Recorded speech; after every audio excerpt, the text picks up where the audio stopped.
Hello, Scorpio, Sun, Moon, Rising, and Venus signs. Kamusta kayo? Sana po nasa mabuti kayong kalagayan. Welcome back po sa Star Tarot. Kung bago kayo rito, welcome din kayo. Thank you for your support. I truly appreciate it. God bless you all. Scorpio, paunang mensahe po ninyo ay Page of Swords. Ayan, so dito sa Page of Swords, this is about curiosity. This is about information, no, na maaaring dumating sa inyo or because you are curious about something. So, marami. Siguro dito yung kunyari, iimbestagahan ninyo, i-research ninyo, aalamin ninyo, ipagtatanong-tanong ninyo. Maaari din, ang iba sa inyo is going to ask for other people's help, 'di ba? Para tulungan kayong mag-research. Mga ganun ba? Kasi parang ano kayo ngayon eh. Ang iba sa inyo dito, Scorpio, meron kayong gustong matutunan, meron kayong gustong madiskubre, meron kayong gustong malaman, no? So, you are very curious about something dito.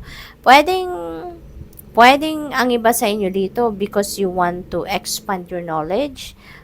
Baka gusto ninyong marami kayong alam, 'di ba, about something. So, depende yan sa inyong sitwasyon, ano? But parang you want to educate yourself more. Pwedeng ang iba sa inyo dito mag-aaral, babalik sa school, or baka informal education, 'di ba? Baka ang iba sa inyo baka mag-online course, yung mga ganun ba?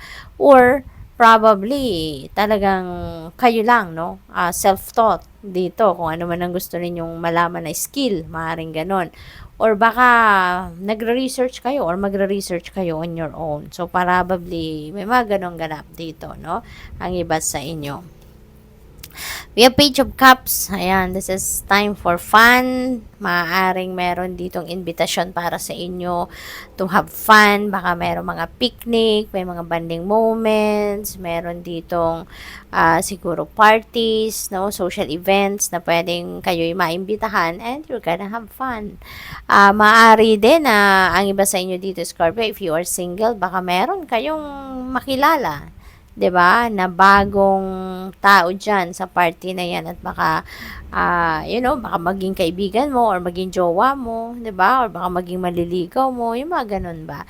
So this event is going to be like a very magical moment para sa iyo, no? Kasi maraming ganap, maraming magaganap na kasiyahan diyan, no? Maraming exciting moments ang pwedeng mangyari.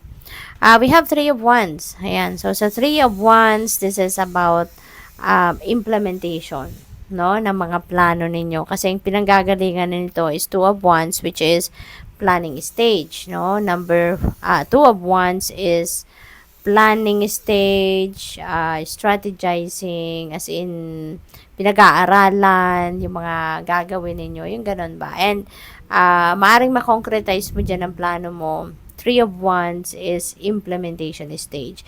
Dito na yung pagkakataon, no? Parang ito na kunyari yung hinihintay ninyong timing, kumbaga, para yan ay maisakatuparan nyo na kung ano man yung binabalak ninyong gawin, no? So, this is implementation stage of your plans. At may swerte dito, no? There is good luck also that is coming your way.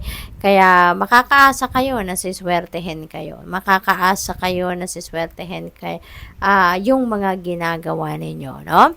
And also, this is about an adventure. Baka merong adventure dito na gagawin. Ang iba sa inyo rito is Scorpio. So, pwedeng ang iba sa inyo also is going to try doing things na you've never done before, no? Baka ngayon, no, susubukan ninyo 'yan, no? There's also success dito na naghihintay sa inyo, 'di ba? Kung ano man sisimulan ninyong gagawin sa ngayon, mga ventures ninyong planong gawin sa ngayon, you know, you can expect success also, no? We have the world. Yan. So, this is travel energy. Okay?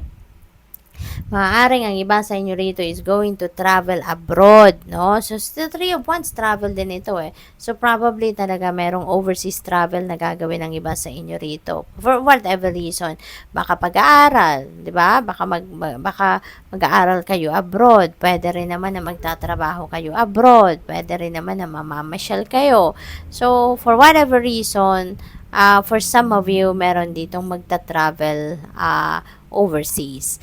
At the world energy is also about success, no? About completion. This is also about ending of kung ano man yung mga trinabaho ninyo. Baka pag-aaral din, no? Baka mayroong magtatapos ng pag-aaral dito or baka mayroon na nagtapos na, nakapag-graduate na, yung ganon. So, this is also completion at